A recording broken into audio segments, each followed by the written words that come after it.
Mesdames, Messieurs, peuple congolais, chers membres de la diaspora, avant de commencer cette vidéo, j'aimerais attirer votre attention concernant le sentiment xénophobe et d'ostracisme contre les Zaïrois qui sévit dans notre pays. Au regard du comportement anti-État ou anti-intérêt général, structuré, organisé et managé par Christelle Denis Sassou Nguesso. Vous le savez très bien que depuis des années, Christelle Denis Sassou Nguesso gère le pétrole congolais, qui fait de nous le troisième pays producteur du pétrole du continent. Il s'est enrichi.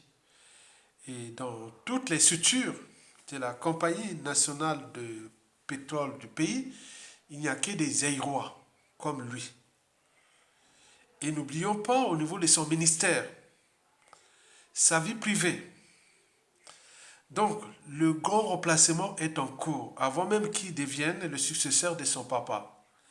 Donc, nous le savions que le sentiment anti-zaïrois, anti-congolais de la RDC est en partie lié au comportement de son papa et de ce grand voleur des biens de notre pays.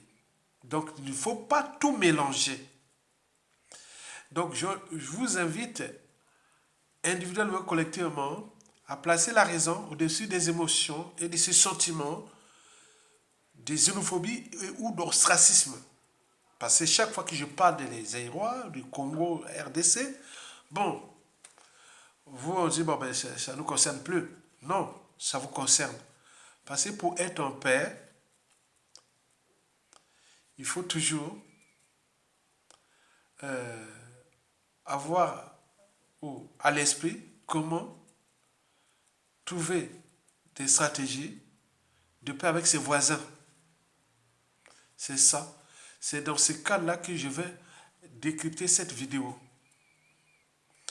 Parce que pour Denis Christelle Sassou Nguesso,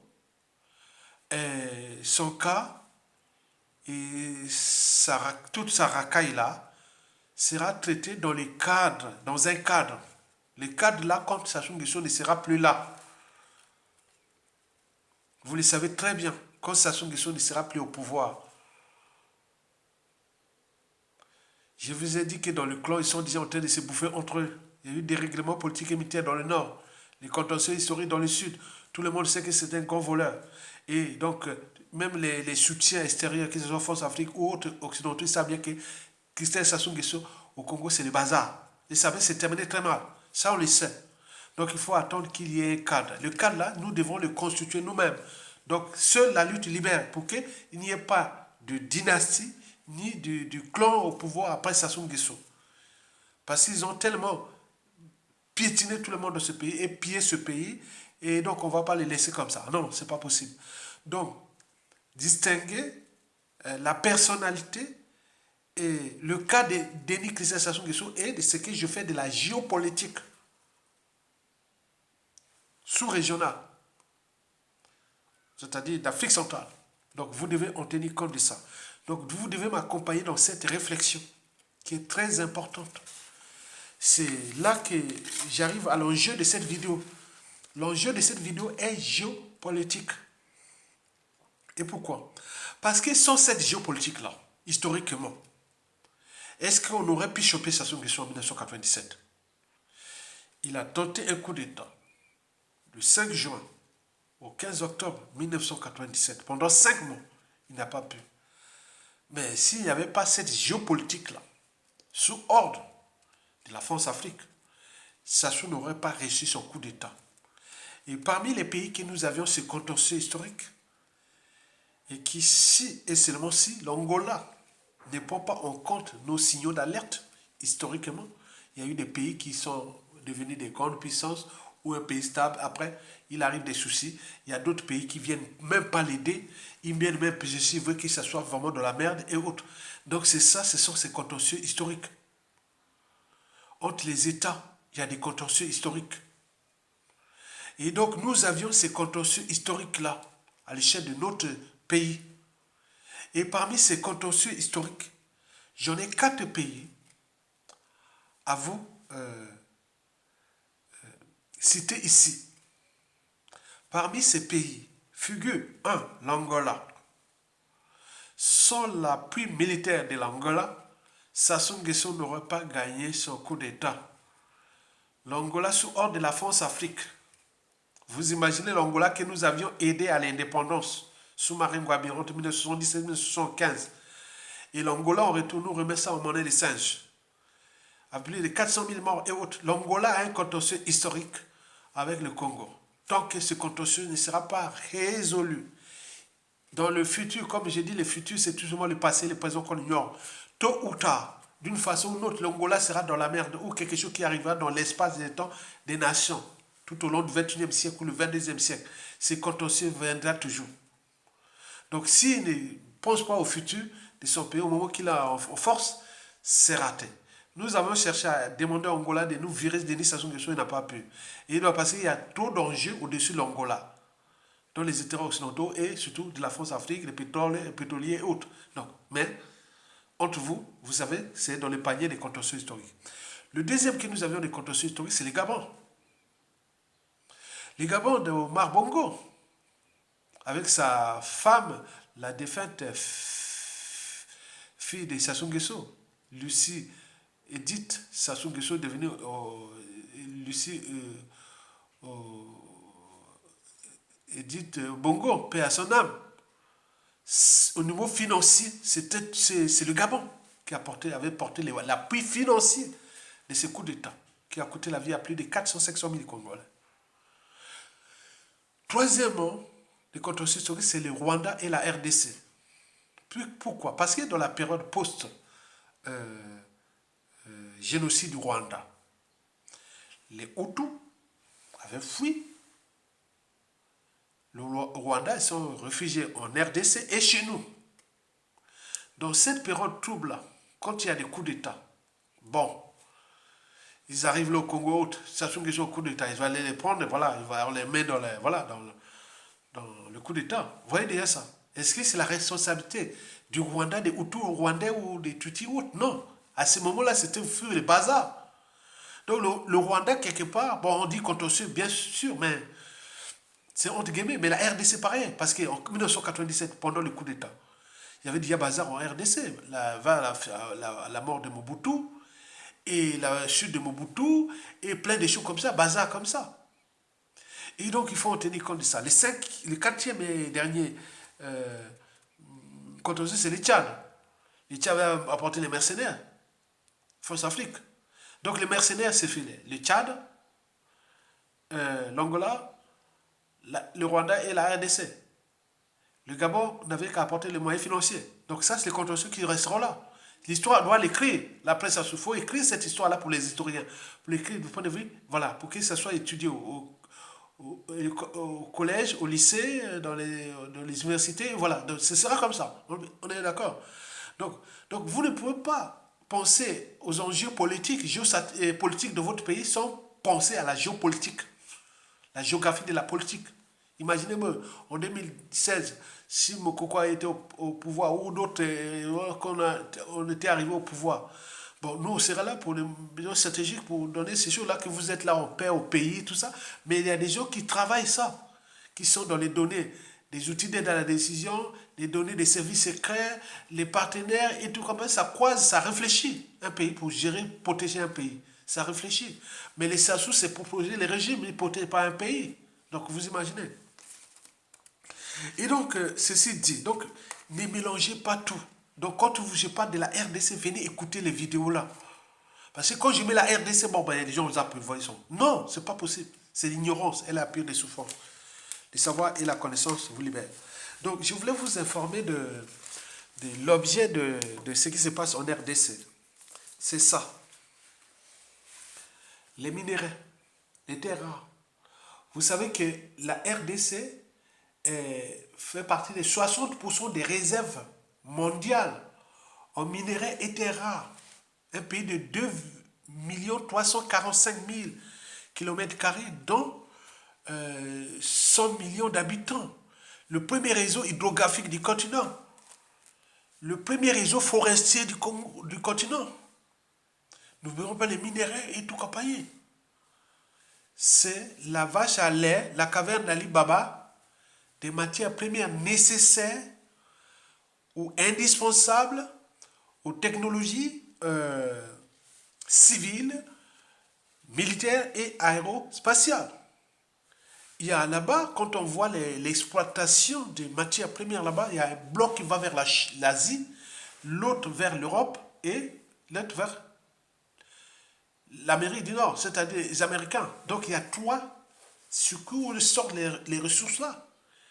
Ils sortent là-bas, ils vont en Europe. Donc on fait un pillage. Donc on protège les pions qui permettent que ce pillage-là, systémique des matières premières-là, voilà. J'ai envoyé un tweet dans une réflexion sur la RDC, ça fait rire tout le monde dans les trucs là. Beaucoup ont réagi à ça. Mais je dis, mais comment le pays le plus riche du monde peut se trouver dans la merde? Quoi? Tu crois que la RDC est le pays le plus riche du monde? Mais oui! Quand vous avez la richesse, c'est quoi? Vous avez l'uranium, vous avez le cobalt, vous avez le cuivre, vous avez l'or, vous avez tout. Tout ce que vous voyez là, les téléphones, les avions, les ordinateurs et tout ça. Vous avez tout ça. Mais qu'est-ce qui vous manque?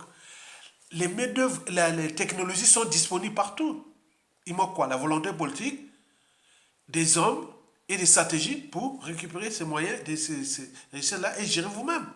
Ou avec les partenariats, mais dans le sens de, voilà, pas ce qui se passe aujourd'hui. Où la RDC fait partie des pays les plus pauvres du monde. Alors qu'il est le premier. Attends, c'est pas possible. Donc, vous imaginez, mesdames et messieurs, peuple congolais. Donc, j'ai introduit ce thème-là, Jean-Pierre Bemba, du moboutisme à la CPI et au tisséquedisme. Et pourquoi faire? Donc, j'en ai 3 points de vue. Ces 3 points de vue-là portent sur les données déjà personnelles, puisque je suis originaire du bassin du Congo. Donc, je connais bien la RDC. Personne ne peut m'empêcher de faire la biologie végétale ou animale de la RDC ou la géologie de la RDC.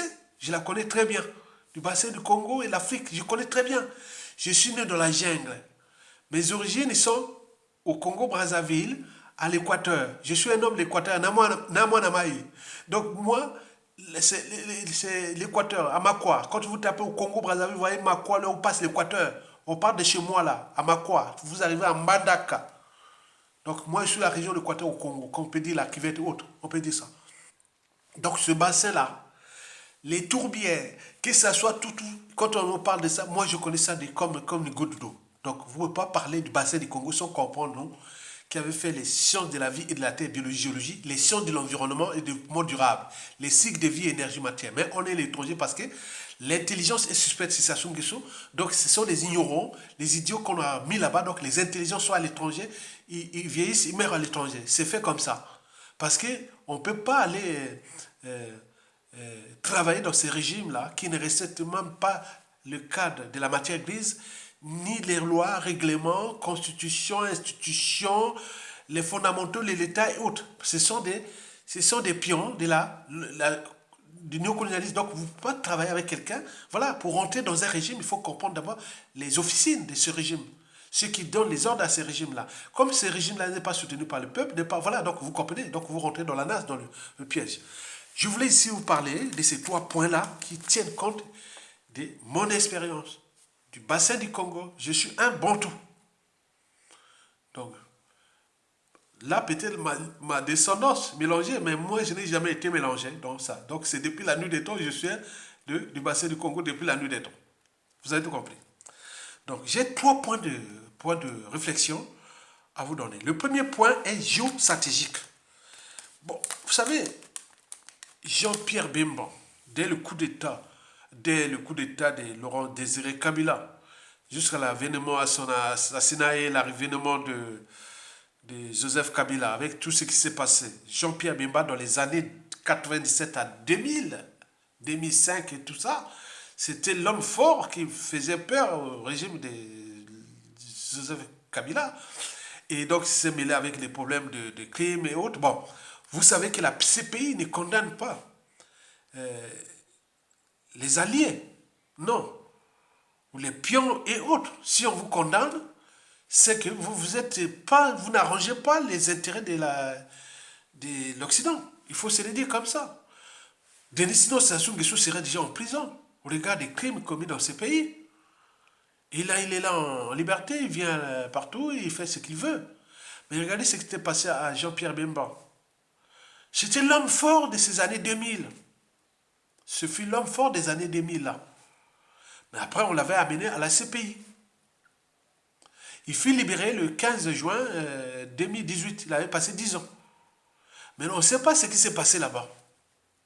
Et quand il est rentré, avant même les présidentielles de 2018, à quelques mois, les vidéos sont là. Mes vidéos les plus vues de ces années 2018, c'était de la RDC. Vous pouvez les voir là-bas. 2018, 2019, c'était les plus vus.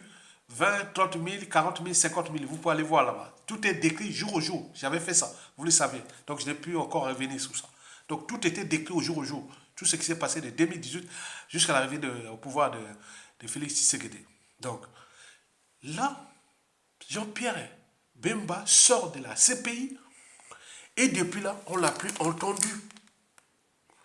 Il a essayé un peu de s'afficher avant le présidentiel là. Et après, bon, ben, depuis.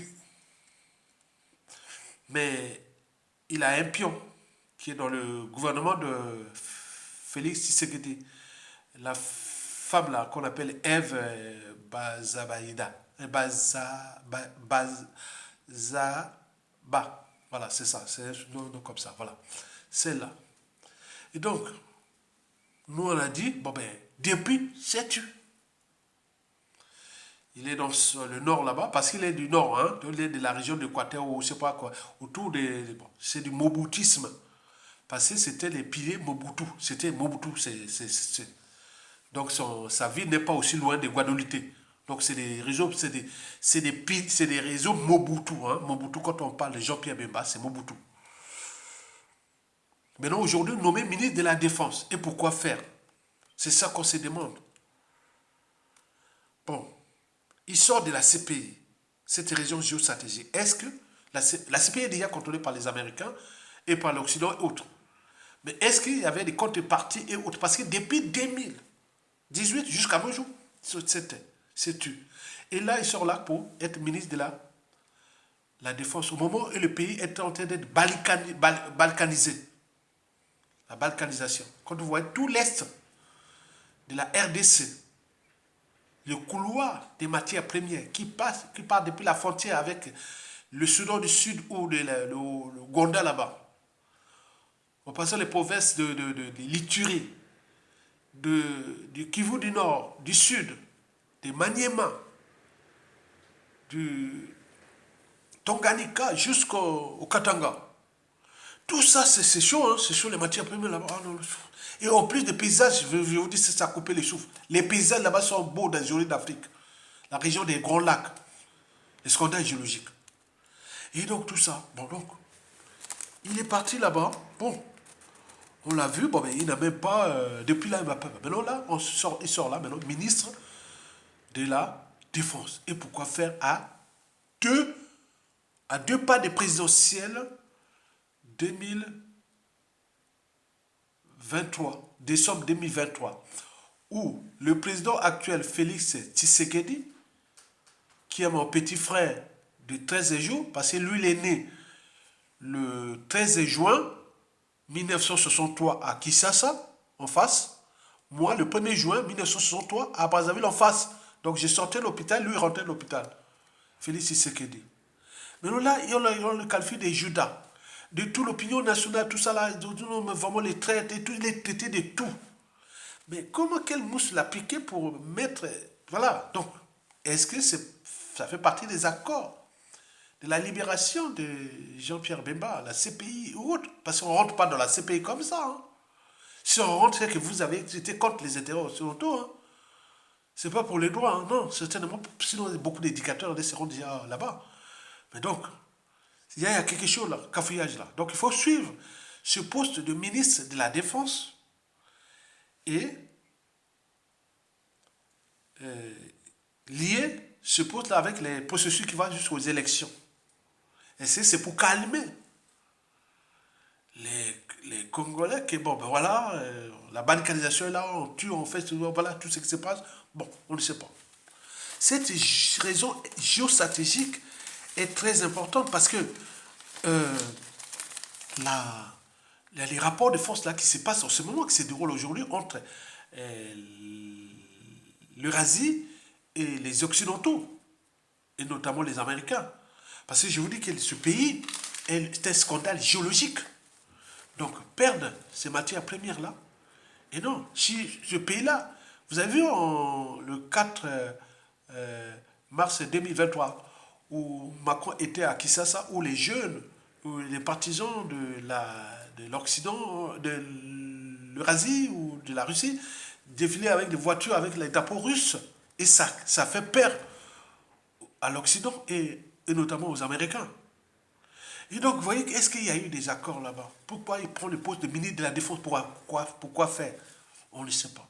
Le pays est vraiment... Voilà. Est-ce que les gens là vont aider? Bon, attends, si on voulait libérer ce pays-là de... Voilà. Donc, le Rwanda, le cheval d'étoile de du Rwanda, c'est l'Occident.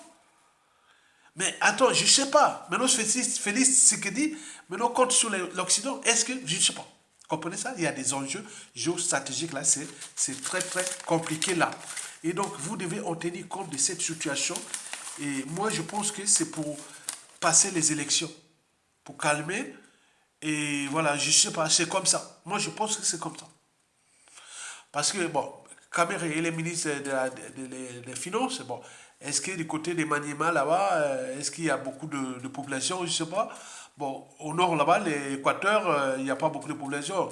Bon, les populations, c'est les Téké, les Bandundu jusqu'au Congo. Hein. On peut prendre les Katangais aussi et puis les Baluba. Donc on le voit. Donc, mais est-ce que, voilà, je sais pas.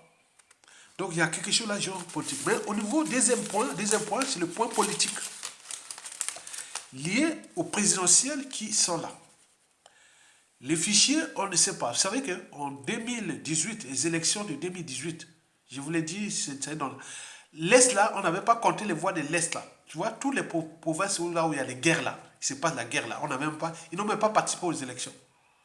Donc une grande partie du Nord-Est fut en pitié de ces élections. Est-ce que ça, là encore, là, ça chauffe, ça chauffe là.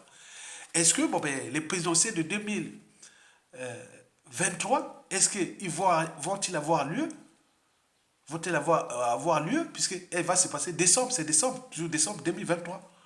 Au niveau le fichier électoral, bon, vous voyez déjà. Et le financement, ça pose le problème le fichier électoral. Est-ce que, comme ils sont encore en vie ou sont morts depuis 2018? Bon, là, il va se poser le problème de financement. Et aussi la confiance de tout ça. Mais c'est compliqué cette affaire-là. Certains pensent qu'il bon, il faut qu'on rentre dans une transition euh, politique sans Félix Tshisekedi. Mais est-ce que les Balouba là-bas, ils vont laisser que Félix Tshisekedi ne soit pas avec... Non, c'est compliqué cette affaire-là. Donc au niveau politique là, je pense que euh, Félix Tshisekedi, qu'on appelle les Judas et autres, a fait vraiment un coup, hein, a joué vraiment un coup, hein, un coup. Donc, peut-être qu'il va les gens de l'Équateur là, derrière lui, plus les Maniema là-bas. Bon, mais il lui restera quand même les gens du Katanga, des Moïse Katumbi, et les Bandundu, des Téké de côté de Faïlou, et les Congos, et tout ça, les Congos central, et tout ça. Bon, je ne sais pas. Hein. Donc, il faut voir, c'est compliqué. Donc, mais Félix Tshisekedi, l'opinion nationale, c'est qu'il est défini, maintenant traité comme Judas. Vous voyez, il traite et autres. Mais comment? Lui, il est déjà perdant. Mais est-ce que ça, qu'est-ce qui va se passer là? Est-ce que les présidentielles aura-t-elle lieu? Certainement pas. Même s'il peut forcer, c'est pour aller tricher ou pour aller faire ceci, créer dans un bazar. Et que les anti-Félix Tshisekedi appellent au soulèvement populaire, la révolte dans la rue. Et d'autres, on ne sait pas, dans ces situations, peut-être un coup d'État militaire. On ne sait pas. Donc, tout est 2023 RDC est problématique. Parce qu'il y a ces enjeux politiques-là.